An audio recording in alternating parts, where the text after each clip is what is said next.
Hello, my name is Anna. How are you? I'm fine, thank you. Beautiful. Would you like to learn more about tribal marks? Yes. Good. Here we go.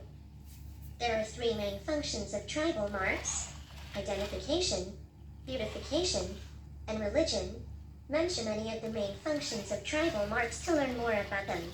If you want to hear again, say repeat. If you don't want to be bothered with the details, say no. Identification. Tribal marks for identification. One of the main functions of tribal marks is identification.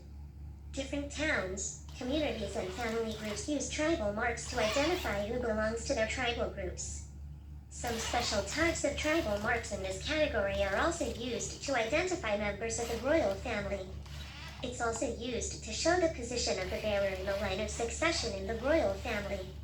It is also used to know your ancestry after unpleasant dispersals through wars.